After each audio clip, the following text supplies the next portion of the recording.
Good evening and welcome to tonight's version of the Johnson City Planning Commission meeting. Tonight is, what is it? Give me the date, anybody. December the 10th.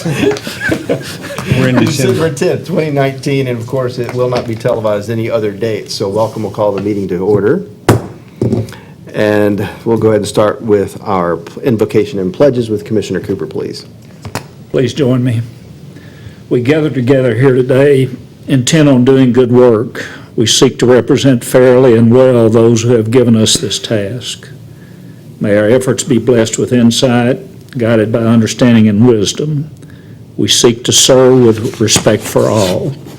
May our personal faith give us strength to act honestly and well in all matters before us. Amen. Amen. Please stand and join me in the Pledge of Allegiance. I pledge allegiance to the flag of the United States of America and to the republic for which it stands, one nation, under God, indivisible, with liberty and justice for all. Thank you, Commissioner Cooper. Our first item tonight will be approval of the agenda. I understand we have something to be added to the agenda. We have a motion to add that to the agenda. We have a right-of-way abandonment or something to add to the agenda tonight. So moved. So moved. Second. Second. Second. All in favor? Aye. Great. So the next item up would be approval of the minutes from our November 12th, 2019 meeting. I just want to make a quick correction. Correction. Page 4, third paragraph, just Commissioner Whitfield, Commissioner Whitfield. Oh, sorry. That's okay. Good catch. Thank you. Any further corrections or additions or omissions? Move to approve. We have a motion to approve from Mr. Calhoun. Second? Second. Second. All in favor? Aye. Motion passes. The minutes are approved. Next item will be old business. Seeing none, we'll move on to new business. We can consider the right-of-way abandonment at the end of the agenda. Is that okay with you? Fantastic. So we'll start with considering the rezoning of properties at 204 Highland Ave.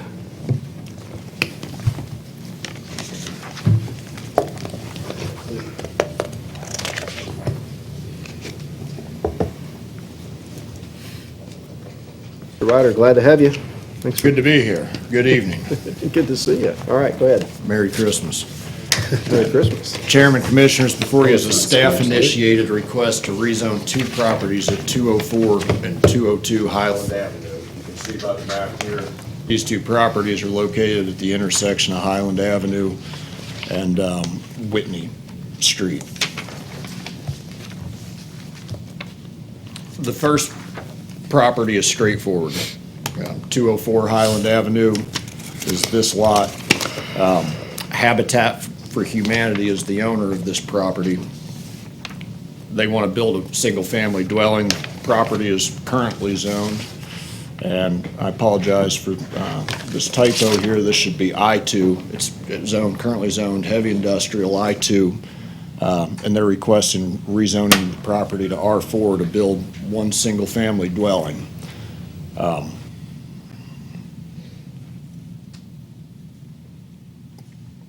R4 zoning, rezoning requires a concept plan. This is the site plan that they submitted. It also serves as the concept plan. Site meets all, or the house meets all setback requirements, lot size requirements. It's accessed by Highland Avenue, meets all the requirements of a concept plan, and water and sewer are available to the property.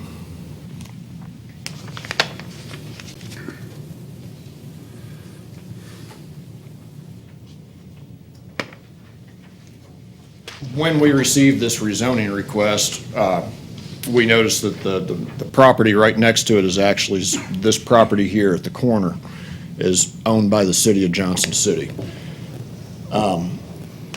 Staff has been in consideration of possibly rezoning more of this I-2. I'll go to the zoning slide first. You can see that this property, all of this is zoned I-2. The I-2 district extends down to west state of Franklin. This is the old Kelly Foods location. These properties are you know, of course, this is now a parking lot for neighboring Founders Park.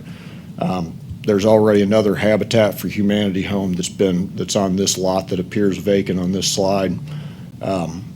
So this property here, both of these lots, 1986, were rezoned to I-2 as part of possibility of expansion of the old Kelly Foods facility.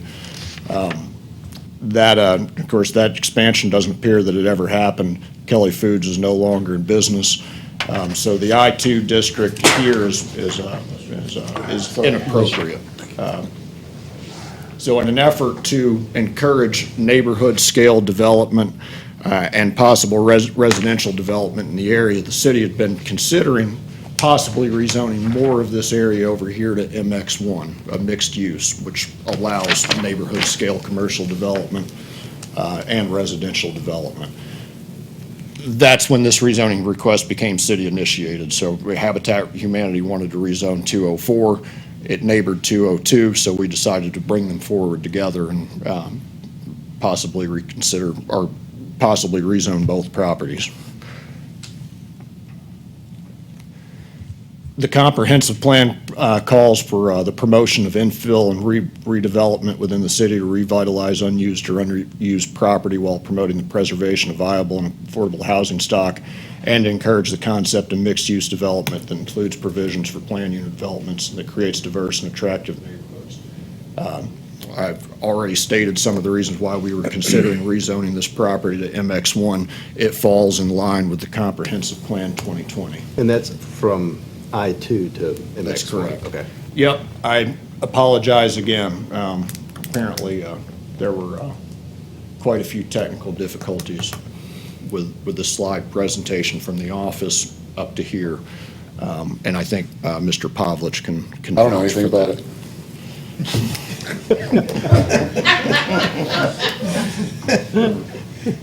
It didn't look the same when it came up here. The format was a little bit different, so. Like a dock. Oh, yes, this is I-2 to MX1.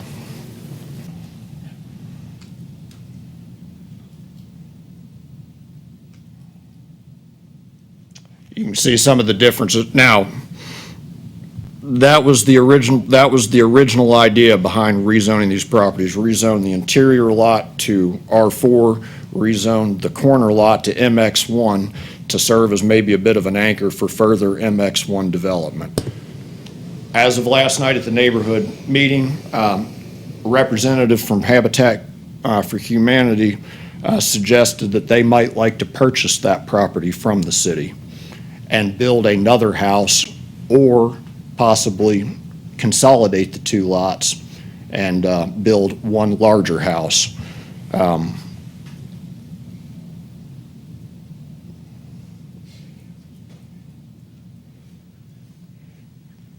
So basically, what we're with that in mind, we have basically two options for you to consider tonight. One, should we go ahead and zone that property MX1 or possibly rezone it to R4? A contrast of the two zoning districts you can see with the MX1 over here on the left. It does allow for residential dwellings. It allows the smaller commercial scale retail, 2,000 square feet or less, for offices of various types, general retail, cultural uses, public utility buildings. R4 also allows restaurants, art galleries, by special exception, museums, beds and breakfast, and they both allow daycare centers, and the R4 daycare centers are allowed by special exception. So with that in mind, this is a bit unorthodox. What we're presenting to you is, one, to approve the rezoning request from 204 Highland Avenue from I-2 to R4, and approve the concept plan for 204 Highland Avenue. And then the next part, the trickier part, is to approve the rezoning from 202 Highland Avenue from I-2 to 204? R4. 202 or 204? 202. Okay. Approve the rezoning of 202 Highland Avenue from I-2 to R4, contingent on the sale of the property. You can make a motion like that, or you can make a motion to approve the rezoning from I-2 to MX1 if the property is not sold to the applicant. So either or Or, and this is the unorthodox part of it, you could actually make a motion that includes both possibilities for the city commission to consider. Why did we put these two requests by two different owners in one package, in one deal? Why aren't they separated? Well, we thought it made more sense, and it would expedite things if we brought them forward together as city initiated, since the city was already looking at possibly rezoning some of this area. We felt like that it made sense to bring them together. And you'll vote on them separately, but it is two rezonings. So the city requested and wanted MX1 over R4, because that's when the city was looking at continuing to own the property. They wanted the MX1 versus the R4. Why? To possibly promote other types of development in the area, smaller size retail, commercial development, to allow for more flexibility in this area, to allow the possibility of both residential Does it offer more or the flexibility? smaller commercial. Does MX1 offer more flexibility, in your opinion? It does, because it allows these here, Office and retail? the office and general retail. What does cultural include? Was that like nightclubs? Cultural, I imagine that's it includes things like some of the things over here, art galleries and museums. Does the city have any plans or views on 204 and what to do with it in the future? At this time, 204. at this time, we do not. We were really. 202. Oh, 202. I was with you. You're talking about the corner lot that we Yes. own. Yeah. On 202, no, we do not have any specific development plan in mind. It was really more of an effort to rezone this appropriately so it would encourage infill development in this area and let the market decide. And until this time, that property has not been for sale by the city, is that correct? That's correct. So there will be a bid process. The specifics of how that work, other people would be able to answer that better. But if Habitat for Humanity were to purchase the property, they would probably likely build a residential dwelling of some sort. So if Which it is- goes out to bid, it's not a guarantee that Habitat for Humanity would get it because it has to go to bid. That's correct. So then the end zoning of the user is still uncertain at that point. Yes. But I will say, even though we recommended the MX1, we've discussed this as staff, and we really do not have a problem with that property being 04, or R4. You can have MX1 development across the street possibly.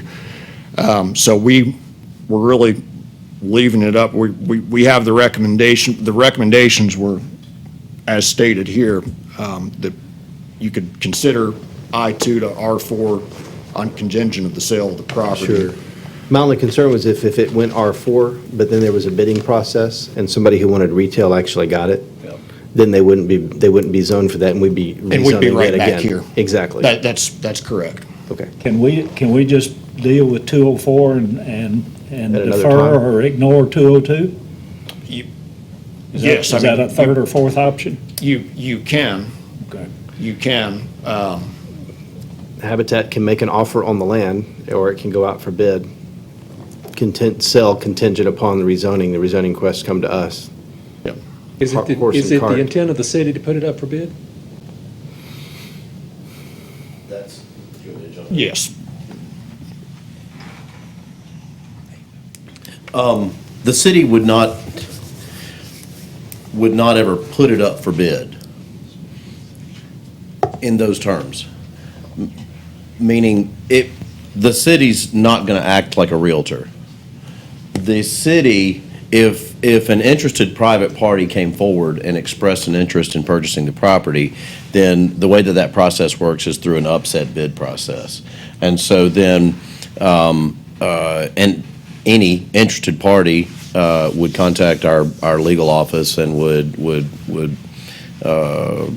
submit their interest in the property, and then there would be a posting. I believe it's a 30-day posting, 30 or 60-day posting, and then within that period of time, other people could submit an offer, and then whoever is the upset bid is the winner of the property.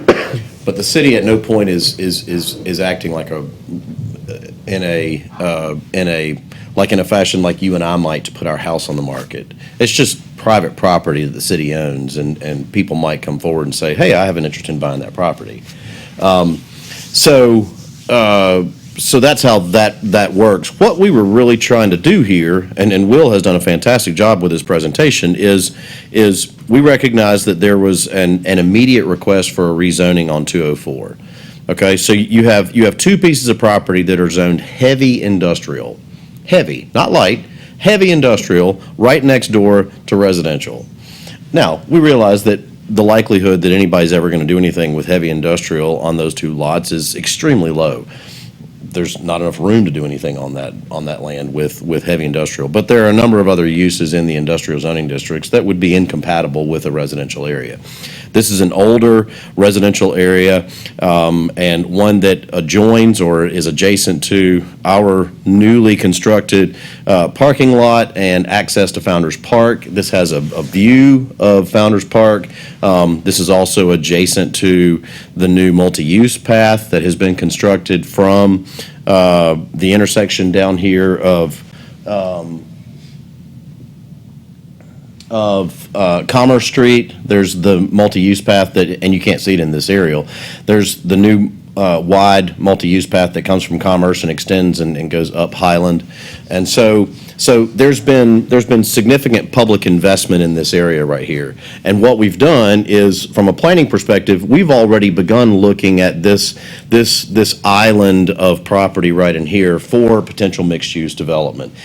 From a planning perspective, that's typically what you want to have happen. You want to have small-scale, neighborhood-scale, mixed-use development happening on the ends of your older residential areas. What that does is that allows for people who have an interest in doing neighborhood-scale boutiques or a little salon or a little coffee shop or something like that. They do that, and they do it on the end, and it helps bookends the neighborhood, and it creates a transition zone between the neighborhood and that public investment area. So that's been the conversation on the MX1. We just haven't pulled that trigger yet. And then what happened was, when Habitat came forward and indicated that they wanted to rezone this, we said, okay, well, we've already been talking about this area. So let's have a little bit more conversation about that. We realized that this property right next door was owned by the city, so we said, it's really an opportunity here. We're not trying to force this on anybody, on you all or on the city commission. This is an opportunity to get rid of the heavy industrial zoning on this end lot. And so the recommendation is, it could be R4, somebody could build a new home there, and that new home be the bookend, be the end of that residential block, or you rezone it to MX1 and somebody could come in there and build a really cool little coffee shop. But either way, the idea and the concept is to help bookend and close this residential block and allow for some infill redevelopment to occur around the public investment that the city commission's already made. Does that help make a little additional sense on this? The only thing I'm a little curious about is, the city has the right to sell property, right? I mean, if they just decide they don't want to own this property and they would like to see it changed, they could just put it up for sale, period, right? No, typically, well, it Still has to go through a bid process. there are a number Has to go through a bid of process, legal but you can considerations, put but They could initiate the. yes, they can initiate it, just like we did for the Henry buildings, for the hands-on buildings. Sure. That was a little bit different because that involves a development agreement, but yeah. Question. So residential can go in MX1, right? Absolutely, absolutely. So would it not offer the most flexibility for this piece of property? It's going to offer the most flexibility. That was our original recommendation. Because Habitat came forward, wanted to rezone this interior lot, what we were going to have is, I mean, even if we just use the colors, I mean, we really go kind of juvenile on this one, and we look at the colors, there's potential for that to turn yellow, and then this was going to remain this kind of lone industrial lot. And so that's where we said, hey, this is an opportunity. Let's get rid of that industrial. I love the concept. My only concern, and it's because I'm not familiar with MX1, is if they combine the lots, 202 and 204, is there a minimum restriction of dwelling that they can build or a maximum? Well, if they combine the lots, that's going to create a problem because that's going to create split zoning, and we can't have split zoning. So if if Habitat purchases this lot or anybody else purchases, well, only if Habitat purchases this lot and they want to combine the lots and do a larger residential building, let's say it's got multiple units in it, then they do that, everything's R4 and everyone's happy. The only way that 204 is going to remain R4 and this one's going to be, 202 is going to be MX1 is if they remain two distinctly separate parcels. So maybe I misunderstood. Did I hear that the lots they may want to combine the lots? Yep, and that hints the idea that you could actually have a motion that recommends both to the city commission. That it go to, and we were discussing this as a staff, but you could have it rezoned, make the recommendation to rezone it to R4 contingent upon a sale, and also send forward the recommendation that it could be mixed use if the sale doesn't go through. You can do that. It's, like I said, it's unorthodox, but it's a possibility. Would staff recommend that? That's my question. Okay. If it were to go out That for is sale. staff's recommendation. Okay, thank But you. you have the option, I mean, you have the option of just recommending R4, you have the option of recommending MX1, or you have the option to send both forward. If this were to go out to bid and be sold to Habitat and Humanity, how long will that process take versus how long does this all take to go to city commission? We would need to talk to the city attorney to find out exactly what the open bid time is, whether it's 30 or 60 days. The 3 reading process typically takes 45 days or so. So, I mean, what we can do, please do not worry about our procedural end. What we hope from the Planning Commission is for you all to look at the comprehensive plan, look at the development characteristics of the area, and then give us a recommendation from a land use perspective, from a comprehensive planning perspective. Is the idea of rezoning either of these lots? It seems like that the interior lot is a little easier. But is the concept of rezoning the outside lot, 202, MX1 or R4, consistent with both our comprehensive plan, and is it consistent with good planning, and is it consistent with the development characteristics and what's happening in the area? Outside of that, we will be happy to handle, and we can feather the timing on everything else for you. So the planning commission has to be comfortable with either or, so it doesn't come back. No, you don't have to be. You don't have to be. You can be comfortable with whatever you're comfortable with. We can always come back. We are just offering up the ability to have dual recommendations. But you're not required to do any of the above. But if we have the motion that it's either or, then it's either or. Sure. I mean, Sure. then it doesn't come back.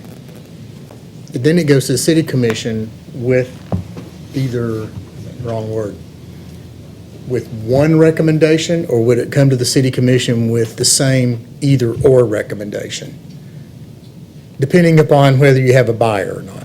Right. We're going to know more. We're going to know more when Habitat has an opportunity to speak with the city manager. And so we had hoped that was going to happen before tonight, and unfortunately that hasn't happened. Again, we're certainly trying to coordinate or facilitate an opportunity. That's really what this is about. How do we provide for an opportunity? It's- Now, what Planning opportunity, Commission- though? That's what I'm not clear about, Preston. What opportunity are you trying to prepare for? Oh, just to simply to place that in property in a zone that's going to allow for More redevelopment. flexibility than Correct. just residential. Or get it out of the industrial. But if the planning commission is not comfortable with this kind of either or, then it's okay. It is not gonna hurt staff's feelings if you all decide, you know what? Kind of like what you were saying, Commissioner Cooper, let's only act on 204 today. If that conversation needs to occur with the city manager and Habitat, and we get through that and we bring this back in January, we can do that too. We just want to offer up all the flexibility that we can. Speaking of flexibility, if we were to approve it MX1, could Habitat build on that property? Yes, and a couple points I want to make. One, Trish from Habitat, correct? From Habitat of Humanity is here. We've done a lot of speaking for you. You'll get your chance. You may have something totally different from what we talked about last, for all I know. So please come forward and speak when the public hearing is open. Two, to your earlier point about deferring, why we would rather not see it deferred on 202 is that it's zoned I-2 right now, and nothing can really be done with it with the lot size. We know there's interest in possibly building another house, and we're fine with that. And they will be able to do that on MX1. If they decide, if you do zone it to MX1, and they decide to replat and remove that property line, the ship still isn't lost. We just have to come back here for another rezoning and rezone it to R4. Or you can rezone it to R4 and just worry about the MX on the other side of the street. I think what catches us off guard is we're used to understanding who owns the land, what they're doing with it, and what's the context, and how does it fit into what's going on. But in this situation, as you said, if we're just to discuss the land use, and if we're comfortable with R4 and MX1, then it might make things easier moving forward if we're all comfortable with both of those land uses, is what you're stating. Yes. Okay. Yes, sir. Just one follow-up question. I see where everything is in purple is I-2. Is there any other MX1 surrounding this area? There is not, but we believe with the way that, and I'm sure you're possibly concerned about spot zoning. Yes, sir. But the way that this entire area has developed with the park, I know it has a B3 zoning, and across the street here we have West Walnut District, so you have a commercial zone. But an MX would actually serve as a transition between the B3, which is a little more intensive, into the residential areas. And the MX is actually, this is exactly what it's designed for. It's designed for neighborhood scale development. Thank you for that clarification. That was perfect. Thank you. Intersections. But again, Would the MX4 be more we are appropriate than comfortable R4? with the residential and the. You are. Flexible. Thank you. Yes, Thank you for clearing Any that more up. questions for staff at this moment? Yeah, where's an example of MX1 zoning with the small neighborhood development? I don't think we've really fully utilized that within the city, the way it should really. So this be is a intended. strategic initiative with Yes, the it's MX1, and an you're saying this opportunity. is an opportunity to implement a more appropriate zoning? Yes. We have property in the city that is currently zone MX1, but the way it is generally worked is, and as provided in the zoning code, the developer will come forward with a plan. It's kind of more like an area plan, and in the development of those properties, however, none of them has developed as mixed use, because it's really MX1 is neighborhood mixed use. All of them have developed as single family, the ones that we currently have in the city. So zoning these MX1 does not prohibit or would not be out of having, if Habitat were to buy it sometime in future, go in there and build a single family house, that would not be out of character with what we've had in the city in other MX1 areas. Thank you. Does MX1 zoning allow for mixed use, or does it mixed uses, or does it allow for actual mixed uses on that parcel, so residential and commercial purposes, kind of like we talked about with the Watauga corners? So could there be retail on the bottom, residential up top? Does it allow for that type of transition? Okay. Which is similar to like What you see downtown. BR plan Walnut Street, business. I too. mean, there's. Yeah, like, Essentially, it's what Business Walnut resident. Street is, isn't Correct. it? There's a number of zones that Yeah, allow for that. and then again, back to the spot, I mean, Walnut's right across the street, so it's, I don't, So going back to that. but it's not limited to the upper Right. floors. But yes, you could have that. So referencing that from the last meeting or 2 meetings ago, an MX could have been appropriate at that corner in Watauga where could have offered different types of uses or actual mixed use inside of a parcel. I think on that one, and of course, that was Preston's, the rezoning he handled. The MX1 limits the retail, the size of the retail store to 2,000 square feet of Okay. floor area. So Okay. because of the developer, what they were proposing to build on a particular parcel, probably. You can't put a Dollar General No, in an no, no. MX1. No, Will nailed that, but I'm so excited to hear the planning commission having this conversation. I'm thrilled, and I love to hear this back and forth, and Commissioner Hickson, you are nailing it right on the head. What we're gonna do is, what I'll be bringing back to you on Watauga is probably gonna have some MX1 in it, but what was happening with that one is there were some property owners, for instance, the guy who has the garage, and then there's Watauga that needs to be redeveloped. Those might stay commercial, but then some of the other lots could go MX1. So you're nailing it right on the head. Another is, sometimes I like to come up with real-world examples of physical development that matches a certain zoning district, and I'm obviously still getting used to all of my physical surrounds. But what's the name, Matt, of the little smoke shop there at the end of Walnut Street that is so famous? Shamrock, right. So Shamrock, mixed-use building, very small scale footprint, little smoke shop, sandwich shop, all that kind of stuff. That is MX1. Okay. That is MX1 in its purest form. On the corner. Something like that in that small little 2,000 square foot footprint could be built there on that end lot. One other good thing about the MX1 is that it does allow, if a commercial development did occur here, the MX1 allows the use of public parking, which is right across the street at Founders Park, to be used to meet parking requirements. That's a good thing. Don't necessarily let it sway you to not choose R4 because there is potential for MX1 over here as well. But that is another thing that we looked at here. You can utilize the parking lot across the street for parking requirements. And again, it's great that the representative from Habitat for Humanity is here because I'm sure she'll have a great deal to say that will help you in your decision on this. Thank you very much, Mr. Ryder. Any Yes, further sir. questions for staff at this moment? No? All right.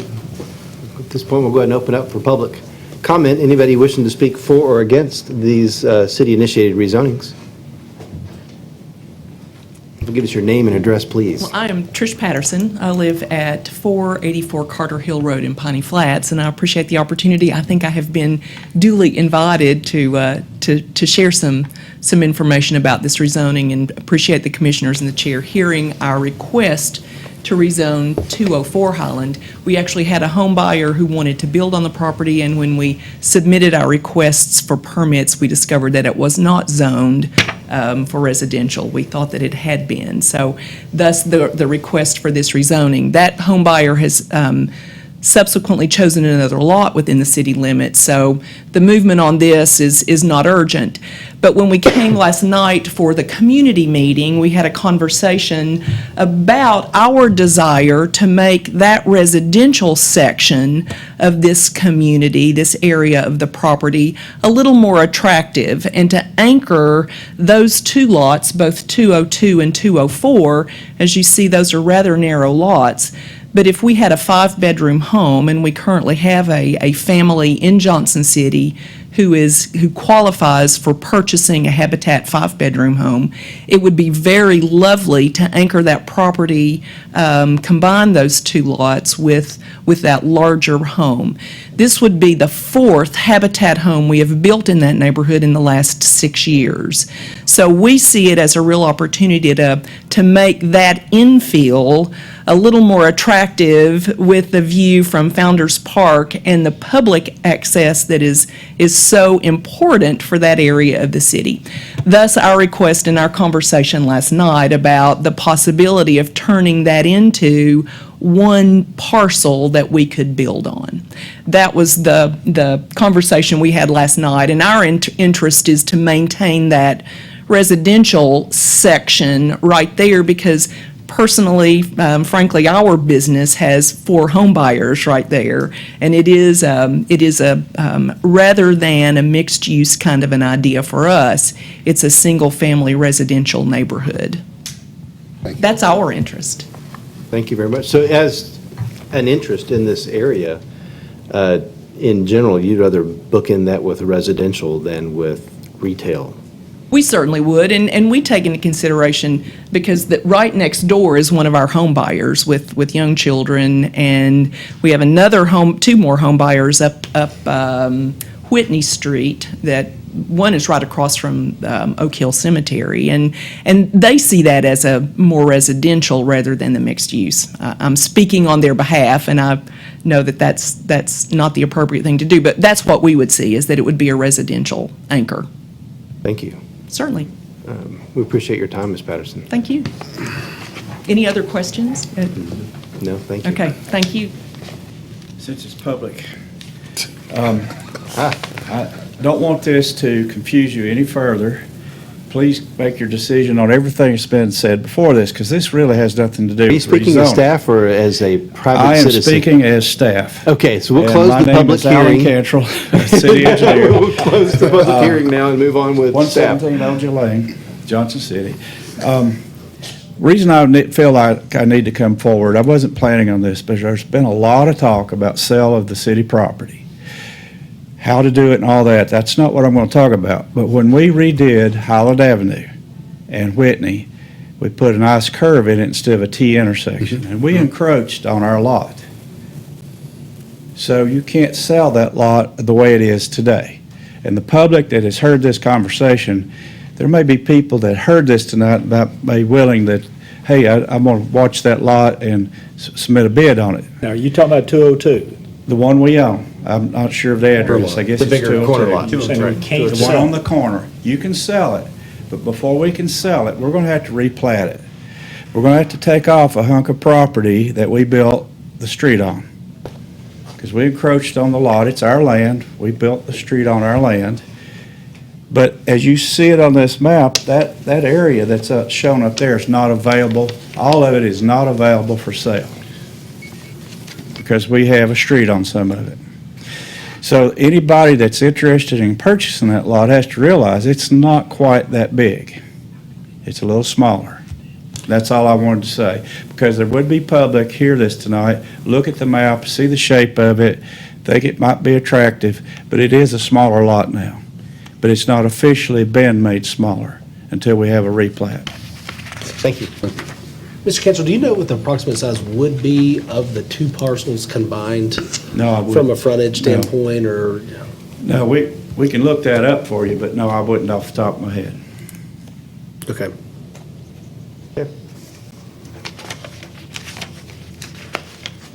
Do we have any further questions for staff? I'm open for discussion.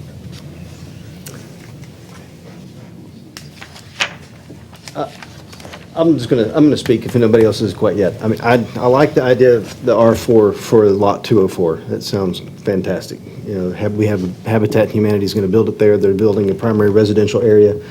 But I found it interesting what Ms. Patterson said, that they would prefer that area to be R4, to book in that area with more single-family residential. And she seems to represent, as a primary user of this land, this space, a true interest in how they would like to see the area built out, at least representing her clients, the people who have been there. MX1, that wouldn't necessarily represent that. Number 2, we don't have a final plat. We don't know what it looks like. We don't know who the buyer would be. And I'm not entirely sure I understand the hurried nature of having to do that all now. Clearly, if you're interested in wanting to have the extra land and combine them all, we can do that.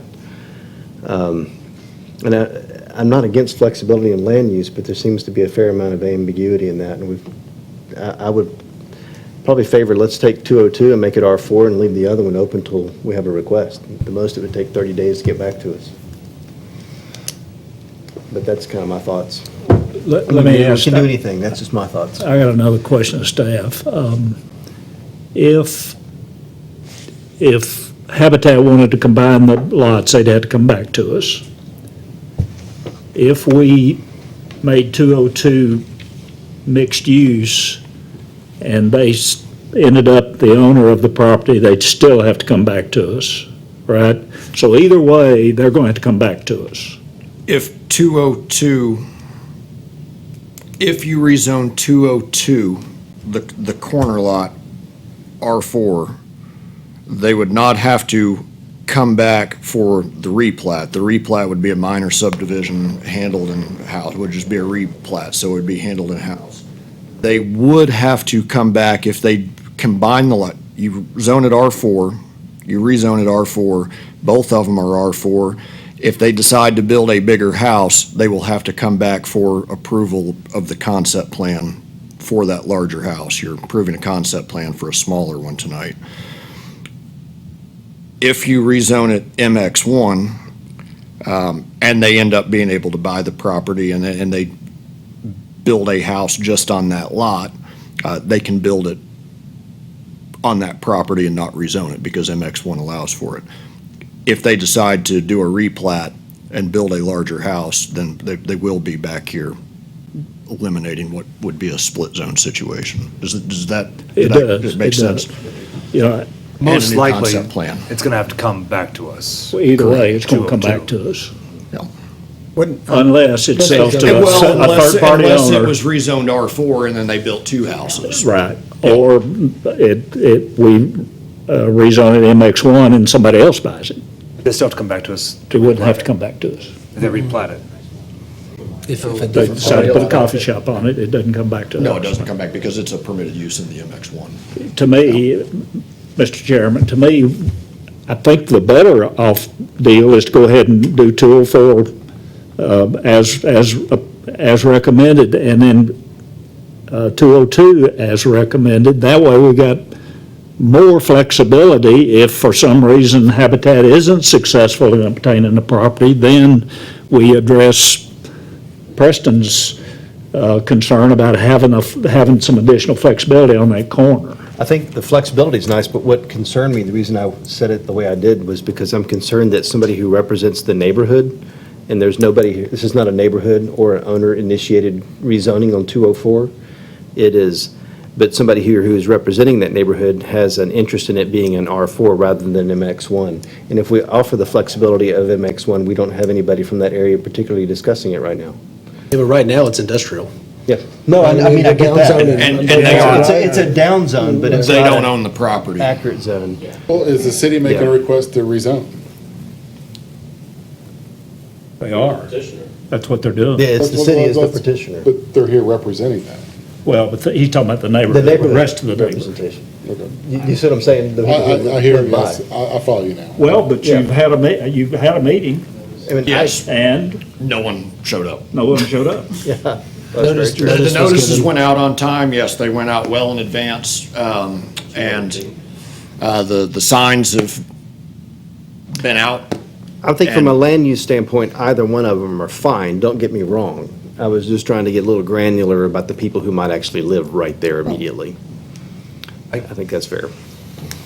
What happened to the either/or conversation that we started with? I think that's getting in the weeds. I think that's getting. Is that too off the complicated. table? I mean, I'm, How do you think that'll play out at the city commission? Oh, Same way yeah, it's I playing out here now. think we're smoking something. so we're not gonna do either/or, right? Correct? You weren't proposing either or? No, You no. were I'm proposing I-4? accepting their recommendation of B4, is that right? No, R4. R4 on 204 and MX1 on 202. And then it comes back if they buy it. It's going to come back, If they decide to do a replat. But you or also they could build recommended a- R4 and R4. Yeah, that's, I have to agree with Commissioner Cooper. I feel like MX1 is going to give us more flexibility, and I think given the proximity to Founder's Park, the parking lot, West Walnut Street being developed, downtown, I think there's a lot of potential uses for this property, no matter, even if it is smaller than we anticipate. I agree, I think to see MX1 Okay. on And 202. and if you look at current uses, the other side of the neighborhood on the Watauga side is anchored by a church, a florist, some of those types of uses already on the corners. I think the only downside is if Habitat does buy, and we are zoned MX1, it's another meeting. That's the downside. The upside is that we provide more flexibility if Habitat doesn't buy with some other uses that are already actually being used in that neighborhood on the other side. Good discussion, and I appreciate it. Thank you all. I'm looking for motions. Anybody would like to make a motion? I move that we accept the recommendation to rezone 204 to R4 and rezone 202 to MX1. I second. Second. We have a motion and a second. Do we have any further discussion? Do they need to be two separate motions, a motion on each address? Need to have the concept plan for 204 as well. Is that and also, can that all still be rolled into the same motion? I would recommend three motions, unless a song sees otherwise, or Preston sees otherwise. I would recommend a motion based on Chairman Cooper's, or Commissioner Cooper's recommendation to rezone 204 from I-2 to R4, So moved. to rezone 202 from I-2 to MX1, and another one to approve the concept plan for 204. Okay. Can we not take the concept plan and attach that to the 204? The same thing, usually when we do a deal, we can put the two together. Contingent on concept plan. Yeah. Even if you were to combine it, you need to state it that you are approving the concept plan as it So the is. concept plan and the Yes, R4. yes, it needs to be clearly stated that you're recommending this concept plan, because the zoning, going from one zone to another is an entirely different thing from this concept plan is okay, we are good with it. So two motions, and one of them including the concept plan. Yes, you can do that. Or you So can I do I three. move that we approve rezoning 204 Highland Avenue from I-2 to R4, along with the submitted concept plan. You need a second. Okay, I have a second. Second. I have a second from Mr. Commissioner Whitfield. Any further discussion? I just like the idea of the zoning, of changing the zoning because it's more characteristic of the neighborhood. Absolutely. Fantastic. Seeing no further discussion, please call the roll. Vice Chairman Cooper, Yes. Commissioner Dagenhart, Yes. Commissioner Harrell, Yes. Commissioner Hickson, Yes. Commissioner Pavlich, Yes. Commissioner Whitfield, Yes. Commissioner Calhoun, Yes. and Chairman Zion. Yes. Motion approved. I move that we rezone 202 Highland Avenue from I-2 to MX1. I second. I have a motion and a second. Further discussion? Seeing no further discussion, please call the roll again. Thank you. Vice Chairman Cooper, Yes. Commissioner Dagenhart. Yes. Commissioner Harrell, Yes. Commissioner Hickson, Yes. Commissioner Pavlich, Yes. Commissioner Whitfield, Yes. Commissioner Calhoun, Yes. Chairman Zions. Yes. Motion approved. Thank you. Thank you all. Good discussion. So much for our 15-minute meetings. Put something out there. We may never have another one again. Consider final plat for Park Place I Phase mean, 3 we're finally subdivision. getting the message. Is that what you finally getting us trained? Chairman, Commissioners, before you is a request to consider final plat approval for Park Place subdivision Phase 3. In 2018, this piece of property was annexed into the city, except this area that is currently shaded, that's still in the county, but it's in the city's planning region where you exercise subdivision authority. The subdivision included a extension of this street, kind of loop ball approach to Oliver approach. The property is zoned R2A, which require lots not less than 12,000 square feet. This is the final subdivision plat. In your staff report, as it was initially set out, there were a couple of changes that staff was recommending that be made on this plat. Since then, the design professional, the surveyor to say, has made those changes, and I would like to point them out. I have provided copies to you. And the plat shown here is the plat before you for approval today. So please, if you can disregard the one you had in your packet, that would be great. The name of the street shown on this plat is Westeria Lane, not Emmy Lane as you initially had in your package. And 911 has reviewed that, and that name is okay. It meets the naming requirements in the subdivision regulations. The second was for all sanitary sewer easements to be clearly labeled as public. That has been done. If you look at the areas that are hatched on this plat, they all now begin with the word public. So you have public sanitary sewer easement. That has been corrected. The third element you had was the addition of a private permanent drainage easement for the berm, basically at this bottom. There is this berm that was constructed. The way the side lays is it's downward, going down this way, and water on this side moves along this berm and is carried down into the creek from here. So that was requested to be shown on the plat. It has now been added and clearly designated. Did you call Boone Lake a creek? I think so. Well, I think he did. Okay, just for the record. Boone Lake. That's hurtful. That's hurtful.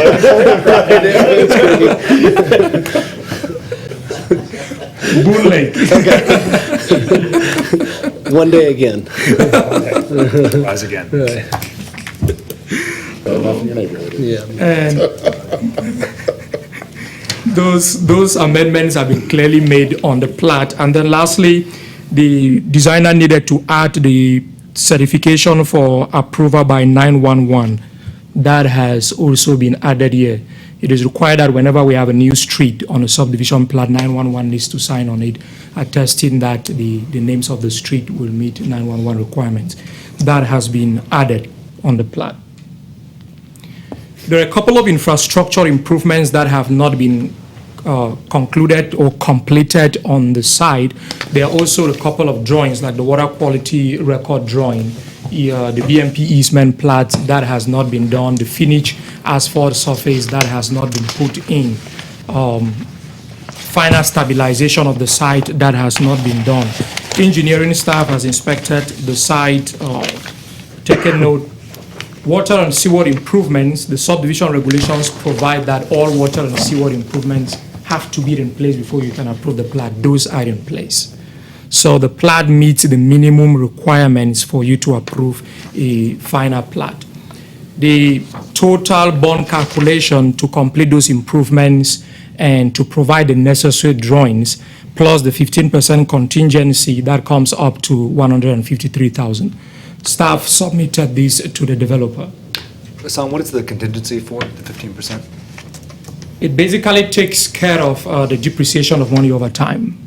So if 2 years, 3 years down the line, the prices of materials will have gone up. If the developer don't have it completed, and the city has enough money to go in and finish the improvements. Thank you.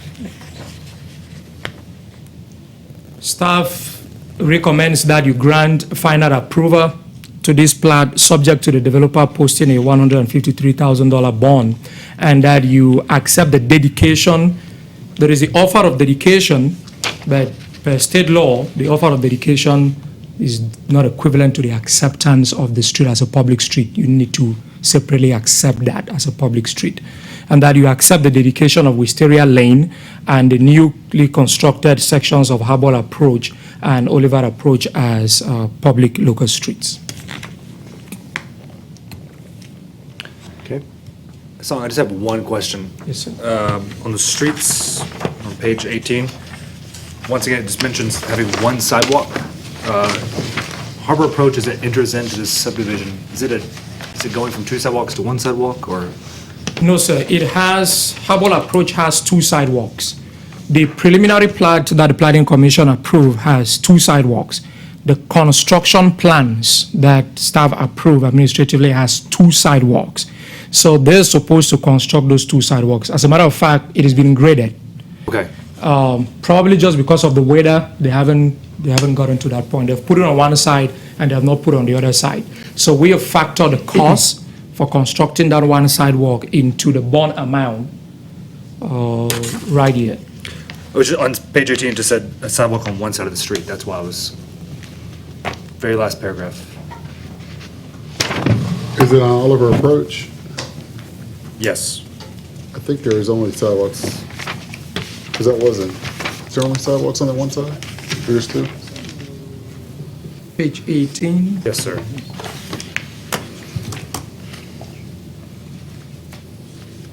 It's my weekend reading.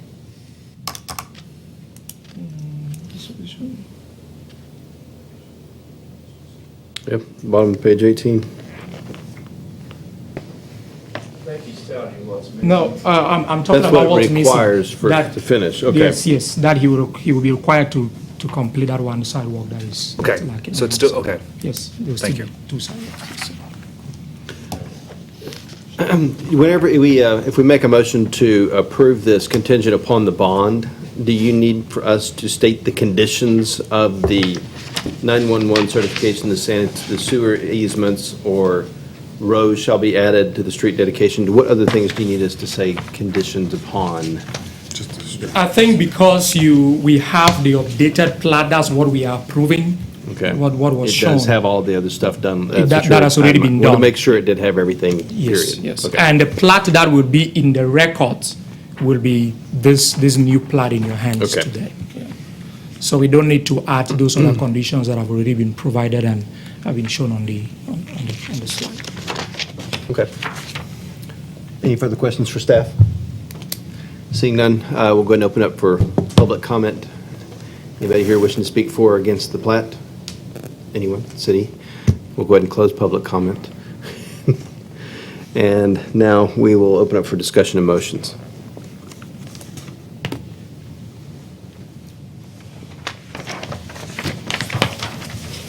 Bit of education for me on the lot, the lot 3 that would remain in the county within an approved subdivision, a potentially approved subdivision within the city. Precedent for that, any problems in the future, anything we should expect in the future, given that that would remain in the county? I think just for the buyer, whoever may buy that lot 3, but we had this discussion at the preliminary plat approval, or when the annexation request was made, and the property owner clearly put that lot 3 outside of the city limits. The topography, the lot is about 3-acre wide area. With the topography of this lot, you really can just build a house somewhere over here. And he didn't want to have this big lot in the city. It was really just about, I don't want to have a big piece of property in the city, that the usable area is very small and be paying taxes for all of it. That's really what it came down to. But that's what was approved from the annexation. That was what was approved on the preliminary plat. And this is within the Planning Commission's planning region.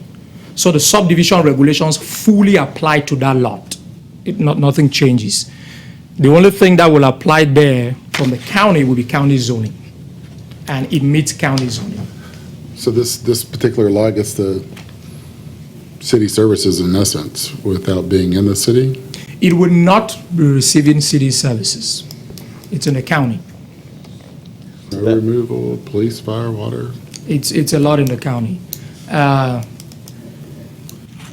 I can see a situation where, let's say, the garbage pickup folks are going down and somebody has a can standing out there and you really can't differentiate, and that's picked up.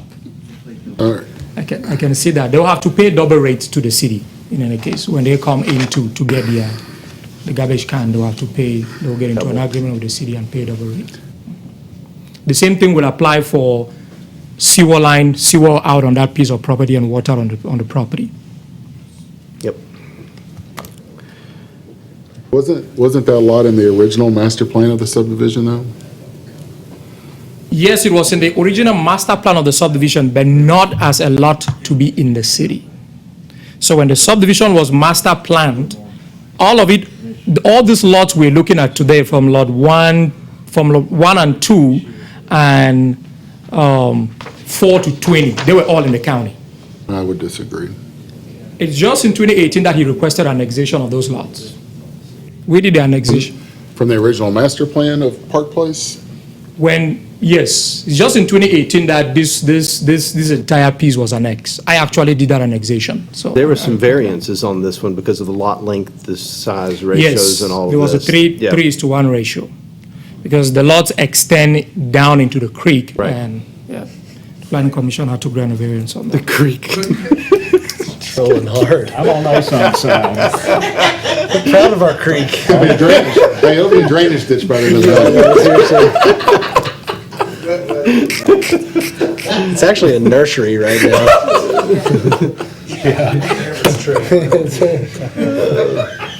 So I'm going to ask this crazy last question. Is there any, if this is a precedent, like Commissioner Hickson was talking about, what would keep anybody else in any other subdivision to say, I want to de-annex? But two things, this is not a de-annexation situation. Number two, we probably should have included that as an annexation situation when we first did this, but we didn't. But possibly in the new climate and a better understanding of how this works, we would have said, you know what? If you're not going to bring this all in an orderly process of annexation, I don't know that this body would vote for it now. Now, here we are, and we can't force annex that. What's to keep someone from de-annexing?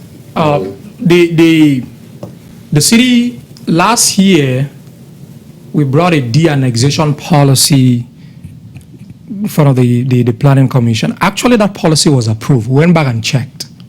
And I could see myself on camera being grilled by Commissioner The second time we've done that. Commissioner Rav, as it were. It was approved on July 19. So we actually have a de-annexation policy. Can you help me pull up the city website, please? That's okay, as long as you say it's so, I'm good. Yes, we have a de-annexation policy, and based on that policy, some of these de-annexations will not pass. They will not even meet minimum requirements for Was that policy consideration. ever approved by the city commission? Yes, sir. Because okay, it was. Yes, Okay. it was. On July 19, 'Cause 2018. the first it one we was. did Was was denied. not. Was not. Yeah, Yes, okay. yes. So we revised it. There is a couple of issues. We revised it and went back, and it was approved. So we have a DNA. It's actually, we've put it on the city website. Sure like to have known about it the other night when we were dealing with the, That other de-annexation request. yeah. And that one did not meet the de-annexation policy requirements, and I think that's why it's that. Okay. However, The commission. I got off on the weeds. Let's, So does the commission know about the policy? oh, the commission does, but I think that there's some clarification and wording about whether you need to meet all of the items listed for de-annexation, or some of them, or, I mean, I think it could be cleaned up a little bit to To say give all, us some direction. when we wrote it at first, it actually had that all in it. And there was that discussion on whether the commission, the city commission, wanted to have some discretion, some degree of discretion. Okay. Burr, my saddle. But staff's position was, irrespective of that degree of discretion, we will still like to have some very clear standards on which we can make our own analysis and then present it to you to make the final decision. Got it. Yeah. It was more like talking points rather than a policy. I think that's one of the reasons it was denied at the first time, and we had to go back and think of how to word it in a way that it was going to pass. I'll stay out of the weeds. Okay, we now are entertaining motions regarding this, and thanks for the question, Jamie. Any thoughts on how that applies to approval or not, or what your thoughts are? I'll make a motion to grant approval, subject to $150,000 bond, with the dedication of Oliver Approach and Wisteria Lane. Stated, final approval based on the posting of a $153,000 bond, and also to accept the dedication of Wisteria Lane and Harbor Approach and Oliver Approach, correct? That's restating Do we it. need to have Harbor Approach as well in there? Yes, the new Yeah. loop street that has been constructed, part of it Harbor is. Approach, Oliver Approach, and Oliver Wisteria Lane. Yeah. Great. Does that make it clear as mud? And then clarify your dollar. As stated, 153,000. I thought that's the first thing I said, 153,000. You remove 3,000 from that, huh? There you go. Any further, a second? Second. Second, great. Any further discussion? No. Please call the roll. Vice Chairman Cooper. Yes. Commissioner Dagenhart. Yes. Commissioner Harrell. Yes. Commissioner Hickson. Yes. Commissioner Pavlich. Yes. Commissioner Whitfield. Yes. Commissioner Calhoun. Yes. And Chairman Zayas. Yes. Motion approved.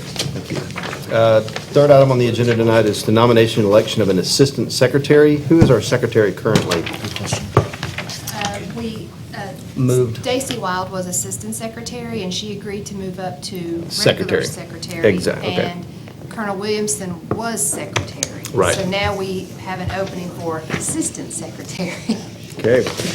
We're looking for volunteers before we we draft folks. The assistant secretary needs to be able to stand in for the secretary. The secretary Correct. needs to be able to come over and sign. Sign subdivision plats during business hours, Yep. which are 8 to 5, Monday through Friday, and they're just the backup person. So Commissioner Dagenhart would be willing to serve. I have a motion to nominate him as secretary. Do I have a second? Second. All in favor? Aye. Yes, sir. You have stepped in it now. Okay, we have a new commissioner. We are moving on to our other agenda informational items, presentation on small cell. I'm assuming not small cell cancer. Well, if I could, Mr. Chair, ask, because that's not an wait, action no, we item, actually we have have one our- other action Gotta go through item. me. Yes, the abandonment that we added to the agenda. I apologize. That's all right. The little things. So this is a request to abandon a portion of an alley. So to orient you here on the screen, this is the block of West Main. You'll see right here at the top of the screen. This is Commerce Street. This is Boone over here. This is First Presbyterian Church that faces out onto West Main Street. Is everybody with me? Yes. Over here is the farmer's market. So you may be aware there's this little parking lot here to the side of Mid-City Grill, and there's an alley that you can come in. You can see the driveway ramp right there. You can come in off of Commerce Street and drive down this alley all the way back here to First Pres. City of Johnson City has this gravel lot. There was a building there before, now is a gravel lot, and then you'll see the paved portion of First Pres. Note the property ownership on both sides of this alley. First Pres obviously has their main lot. They've got these 3 lots down here encompassing this whole southern portion of the block. They also have their paved portion, and then the city has this piece right here. They also happen to have this long, narrow piece right here, fronting onto West Main. So the request is to close roughly 210 feet of alley back to this point right here, back to the corner of the Mid-City Grill piece. The request is not to close the entire alley because we want to leave that portion open right there. Number one, because Mr. Breeze is not involved in this alley closure. And number two, leaving the alley open would allow for ingress and egress into this parking lot.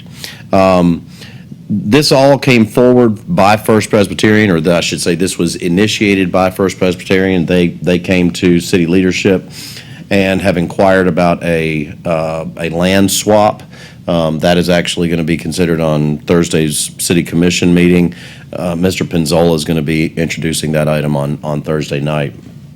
And so as part of this proposal, there's a request to abandon this roughly 210 feet of alley. Again, not the entire thing, but back to the back corner here of the Mid-City lot. And so we needed to, because things were moving kind of quickly on this, the church is the one who initiated. Conversations have been held with city administration. And again, it's on Thursday night's agenda for the first consideration. And so need to request that a recommendation be given to the city commission on abandonment of that portion. What's, to land swap, what is the exchange with for the The alley? exchange at this point, and it's really best that, that Mr. Penzola and the city commission really have that direct conversation. It's outside of my purview, but, excuse me, choked up there. My understanding is that the request is to swap this piece with either all or a portion of this piece right here. So it involves the same block. Correct. Oh, yes, it does involve the same block, and it would involve potentially the city improving this area for additional parking downtown. There's no need for this alley for right-of-way or services or infrastructure, anything? No, sir. No, sir. Communications. Based on the services that are provided, garbage, water and sewer, police and fire, transit, all of the above, everything is either provided off of your main surface streets, or where there is some rollout cans back here that we believe are associated with Mid-City Grill. But again, we would be leaving open a portion right there that if the garbage truck wanted to pull in, they could pull then into the parking lot and egress back out this way. But all that has yet to be determined. But it should not impact city services in any way. So we would no longer be responsible for any maintenance. Correct. With the abandonment of the alley, the alley gets split down the center and it gets divided to the landowners on either side. But because the landowners are the same, and actually, even if part of that deal only brings it back to here, then it would entirely be First Presbyterian. Very good. Are there any other stakeholders? I'm sorry? Any other stakeholders that abut to the? No, sir. Okay. No other stakeholders that abut or touch the alley other than First Presbyterian and Johnson City. Perhaps there's an opportunity to do this conditional on the land swap happening. I guess my concern is if the land swap doesn't happen, we're actually hurting the value of the city-owned property that could be sold to someone else potentially in the future, with access to an alley being a benefit to that parcel. Sure. No, actually, from a planning perspective, again, Commissioner Hickson, you're kind of on it tonight. I think that that's a reasonable ask. Okay. Yeah. It wouldn't hurt the process of the city's land swap with No, the church. no. I mean, Okay. if your recommendation was a contingent recommendation, there's no problem with that. Nice work. I think the land swap requires an ordinance as well as the abandonment.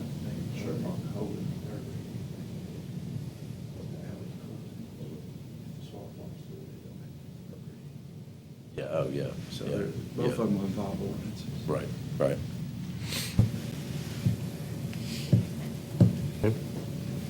Any further questions for staff? Okay, thank you. On public comment, is anybody here wishing to speak for or against this right-of-way abandonment? Seeing nobody, we'll close that and open for discussion. Make your motion. You're on it. I move that we approve the abandonment of the alley conditioned to the proposed land swap transaction occurring with the city and First Presbyterian Church. Second.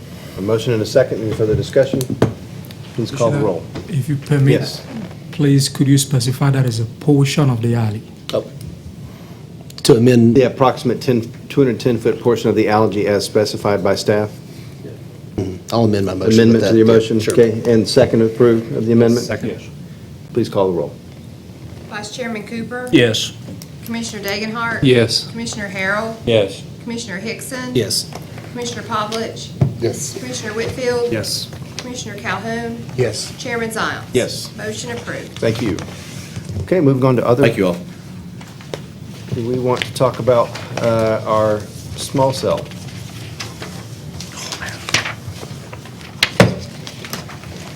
Good evening. The City Commission has adopted an ordinance for small cell antennas.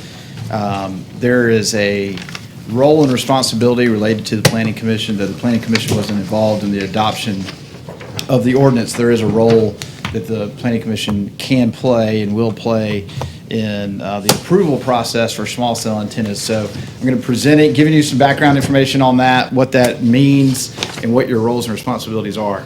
So to start at the beginning, what is a small cell? It is, in this case, not referring to cancer, but these low radio frequency antennas that are essentially supplementing our cell phone service provider networks.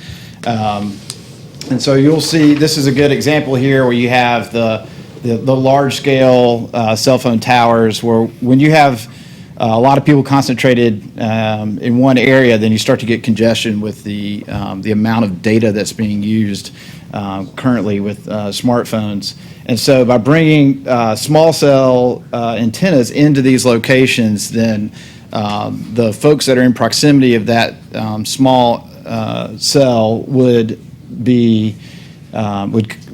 come under that signal and then free up and increase the capacity. Is this the same thing as large 5G? This is not the same thing as 5G. So this is a little bit broader concept, 5G, and I have some slides on 5G, which we can get to if we want to.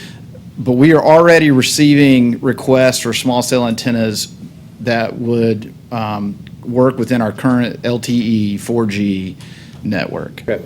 Eventually, when 5G gets to the point where it's ready, then very similarly, 5G will be at closer to ground level, be direct. There'll be a direct signal from the antenna to the user. So very similar as far as the infrastructure that'll be needed and the facilities that'll be needed between 5G and small cell. 5G is a type of small cell. Mm-hmm. Good question. So the state has already created a law back in April 2018 that dictates a good bit of what a city can and can't do when it comes to approving these and the deployment of those. So we set about to write our own local ordinance. So looking at what are some of the issues related to small cells, you can see right up there at the top is the aesthetics. And so you'll see that come up as a major concern for us.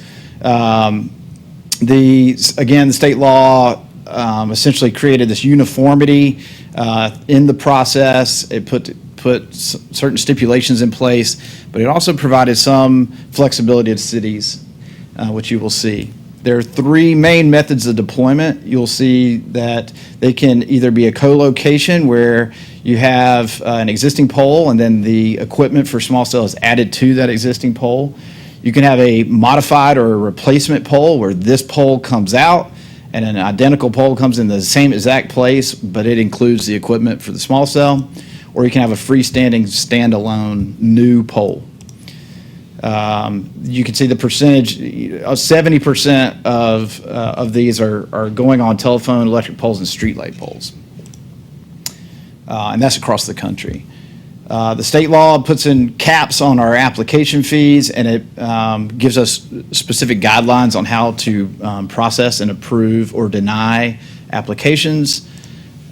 They give us a shot clock that gives us a set amount of time that we have to respond to applications and then either go into conference or approve or deny an application. So as staff, we have to make sure we follow these guidelines. I mean, standards, state law standards. They have standards for the size, the height, and appearance. But the main thing I want to focus on is that it also allows for what's called an aesthetic plan. And I don't want to, there's a lot here. A lot of this was put together for the ordinance, but I want to really drill down to what's important for y'all. The aesthetic plan is essentially allows a city to create standards that, as long as it doesn't completely or effectively prohibit the antennas from being deployed, it does exceed whatever the state law is. So it underlined here, in the event that any provisions of the new small cell law, state laws, is in conflict with the city's aesthetic plan, then the city's aesthetic plan prevails. And so that gives a good bit of authority to the city when it comes to appearance. And can you go back, Mr. Manning? And is that an illustration of with an aesthetic plan, without an aesthetic plan, the two pictures? You could draw that conclusion. Do we have an aesthetic plan prototype put together for the city yet? Yes, that's part of our ordinance. And so going into our ordinance writing, we had four main goals. Really, the top one there is where we're talking about, we want to accommodate this new technology, but we also want to protect the character of our neighborhood and our city. So here's the outline of our ordinance. You see the design standards and aesthetic plan there under item 5. First thing we did was break the city into districts. And so we have, just like we have zoning districts, this took into account our zoning districts, but also took into account some of the specific character of different areas of the city. And within those districts, we established different standards. Here's a little inset of the kind of core of the city where you see historic residential, parks and schools, historic commercial, much more concentrated in the more sensitive and historically significant areas of the city. So what are those? What are the standards that correspond with those districts? General commercial. These are our main arterials. This is the least restrictive area. The height follows exactly what state law allows for. 50 feet tall. Really the least restrictive, but there is discretion given to the Director of Public Works. And so what we've been doing in this case is going out and saying, all right, what are the design of the poles that are in place in wherever they submit an application. They say we want to locate a pole here. Okay, well, what are our poles? What do our city poles look like in that vicinity? And so that design would need to match, and that would be based on discretion from the Director of Public Works. For our other, going kind of a step down towards being more restrictive, general residential, which is our kind of conventional suburban subdivisions, the height goes down significantly. We want to protect our residential areas. And so it goes down to 25, and you'll see that standard kind of play out through the rest of these districts. The main differences are going to be between the finishes. So in this case, depending on the age of the neighborhood and the architectural style of the neighborhood, we may determine if it needs to be a decorative pole, which is our more historic-looking pole, or a tapered steel pole. And then the style of light would be different in our newer neighborhoods, but they would need to be black in color. Near our schools and parks, we have currently we're using this decorative type of pole with the period style light and decorative base, and we use black colored poles in those areas. So that would be the standard here. Historic residential would, again, the decorative pole, decorative base, period style light, but it would either be the cultural district green, as we call it in our downtown, or it could be black powder coated, and again, it would depend on the location that they were proposing as to which color would be appropriate. And then downtown, or our B2 district, we have historic commercial. Again, it's the decorative period style light decorative base. The light height would be at 15 feet. And so that falls in line with some of our downtown revitalization plans that were part of our comprehensive plan. And then the cultural district green would be the requirement. If it falls within our historic district, they would need to get approval from the Historic Zoning Commission. Now, if they do not, if what they're proposing does not meet, if what they submit meets those standards, staff would approve it administratively. If it doesn't, they have an opportunity to appeal, essentially, to the Planning Commission. So that is the role that this body will play. And in fact, we have an application coming up in January. It'll be our first one that's there where they're appealing. They want to have a higher, taller pole, and also some of their equipment is not as stealthy or internal to the pole as is stated in our requirements. So they will be coming to you. That one is out near adjacent to Liberty Bell. And so they'll be bringing that to you, and we'll have more detail for you then. But we wanted to do this, can I give you this background information, give you an idea of what this was before we just bring you your first application. Thank you. So any questions on that? And then I've got some slides on 5G if you're interested, but Good job. Thank you. Yeah. It's great, great to see it. Yeah, good to see I've been, out near Blowing Rock, and you see these clusters of poles with just garbage all over them, and it's really an eyesore. It's awful. So I'm glad we're ahead of that. When will we have the ordinance going towards the So, city so the commission? ordinance has already been adopted. It was Okay. adopted third reading August 1st. Thank you. I thought we had looked at that one. We've been getting applications, but we've had some back and forth where they submit something, we say, no, there's something wrong with that. We send it back, say, your application's incomplete or it doesn't fit. And a lot of those applications have died and we haven't heard anything back from the provider. This one, they said, we want to take this to the planning commission. So this is the first one. So we haven't had any implemented, none have been installed in the city, but we're getting there. They're hitting us. We've seen at least 6 different alternatives so far. Have you had any interest in people installing 5G yet? No, not yet. That's going to take Yeah. a while. Does There's a anybody lot want to of- hear about 5G? Everybody's ready to go, but I want to open that up to the commission. There's just on the right side of the screen there is just kind of a snapshot of how much faster we're talking about in terms of speed and efficiency and capacity with 5G. The issues with 5G are that it cannot pass through things. It cannot pass through even like a leaf and, especially not concrete. And so there really has to be a direct line of sight between the device and the facility that's providing the service. So they're either going to be everywhere or they're going to have to come up with some way to facilitate that issue. It also requires different devices. So there's going to be this transition, but just like with any kind of new wave of technology, 5G will not work with our current smartphones. So I don't know if they're going to add a chip or if it'll be buying a whole new device. Buying a new device. Oh, you can bet your. Yeah. It's all. So will that mean Built-in obsolescence. additional devices on poles and on buildings? With 5G? Yep. It will take different equipment. So they may just change out something that's already been approved, or we'd be getting additional requests. But this ordinance works for 5G as it Okay. does for 4G. Just 2 quick questions. Who are they who are making the application? Verizon, AT&T, Okay, and, the big Sprint. they, okay. And then who's responsible for the pole maintenance and retrofitting and, or even the investment in the pole? Is that, The provider. Okay. And there is, I say they, but they hire third-party Sure. contractors. And big one that we've communicated with a lot and that you see in headlines and things, Crown Castle is a big one.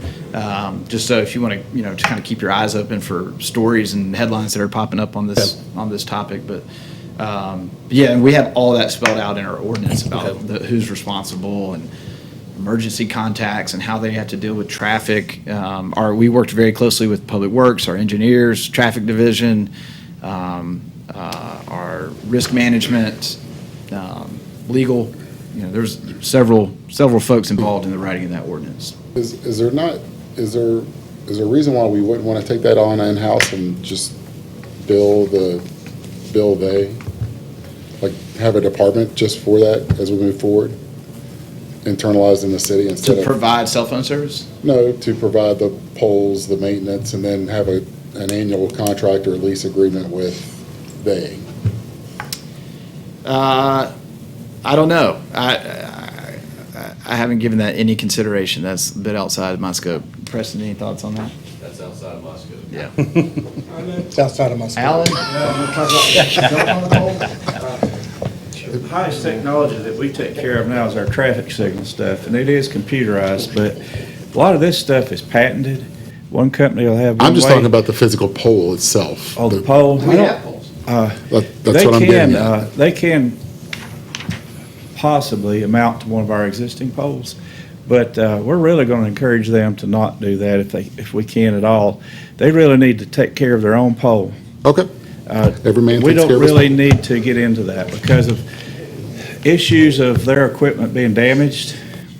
Car hits the pole, we've got to replace the pole, how soon we're going to replace it so they get back in I'm on it and all You that. talked me out of it. Okay. And I'll add to that, with our design standards, we're really pushing them for that. But what we wouldn't mind is if, and I may be speaking out of turn, but if they replace a replacement. So we're not adding a bunch of new poles to our right of way. We want to limit the amount of visual clutter that we're having. That's So, kind of what my thought process yeah, is. yeah.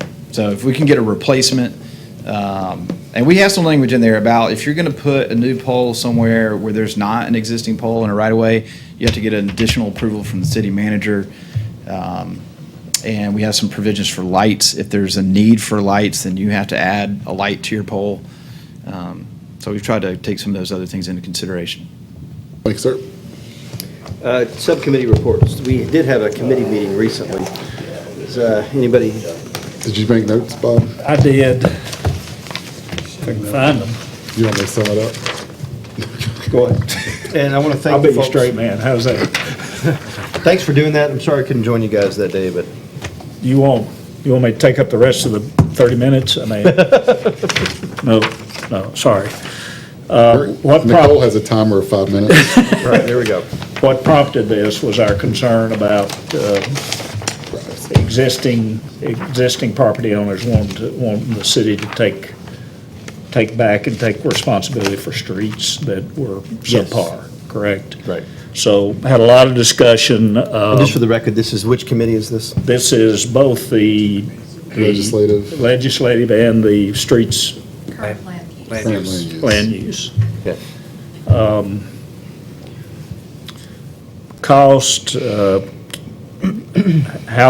how we identify, how we make sure that the potential purchaser of a property is aware that the street is subpar, the maintenance of the property, a lot of issues, a lot of discussion. The staff has come up with a standard or a recommended code that basically does away with drives as far as developments. Is that correct? Am I remembering correctly? As far as in any development? I think if I could just piggyback on you for real quick. Absolutely. What I got out of it was that we narrowed the focus of what a builder could do. Right. In terms of, let's make it a standard that whether not the width, but necessarily the depth of the binder and the pavement itself, and, a sidewalk to where if the city did have to come in and take it over, the expensive part was already up to their code. Where the builder, developer, homeowner could save money was with the sidewalk construction, if that's, could sum it up in about the way I got it. And the bottom line was that the very least that the developer can build would meet our lane standards. Yes, sir. And they would add different signage to help the buyer be aware of the difference between a street and a lane and a road, city-owned, publicly owned. I think it measures up to all of our standards, so width, depth, as you said, everything, so we can take it over and add a sidewalk, and it would be up to city standards. What was the thought on these condoed areas that have sort of a single asphalt area that functions as a drive, but also sort of a corporate access to parking spots? That's like Glenstone Court is a lot like that. Basically, they whole still thing could needs to be build like a a lane. drive in that circumstance. Used to be a drive. In that circumstance, it would need to be a drive. It gets rid of your Poncetta Place issues or whatever that thing is. Yes, that case, with the draft that we have, that case, for example, would have had curb, sidewalk on one side, and if they requested that we take it, all they would have had to do, there would even be grading on the other side. The developer in building will have to grade the area already, kind of prepare it for the sidewalk if it ever comes up that it becomes public. They would have, in that particular case, when they hired a contractor, he went out and said, I think they were going to pay about $68,000 to get it, bring it up to public street standard. If they had done it following what we have now, it would have cost them just less than $5,000 to bring it up. you know. Are we, So- do we have an ordinance being drafted to add to our subdivision regulations? Yes, we have a draft, some discussion about it. I still have to go back and look at a couple of things with Alan. And as part of this, we're also addressing the whole issue of naming, you know. For example, public streets, you always have to name them. Private streets, you name them. These drives, you will have to name them, and there is a cap. You can only have these drives, like a single-family residential development, if you're doing no more than 10 units or 10 lots. If you exceed that, you have to do a public street.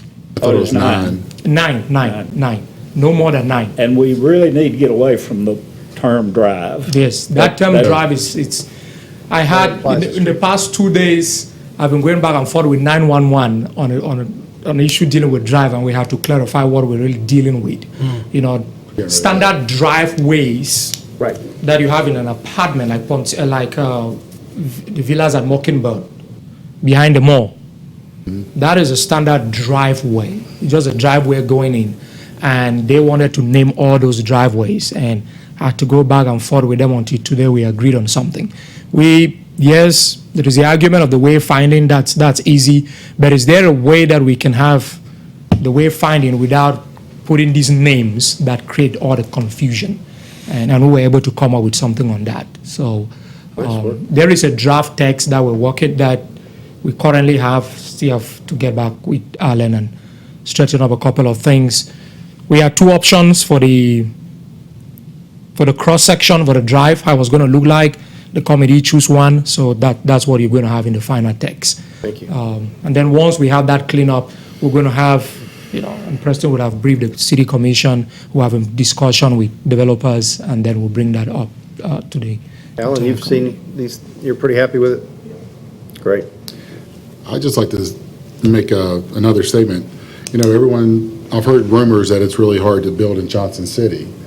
Our staff has gone above and beyond, working with builders and trying to meet needs for costs and development and infill.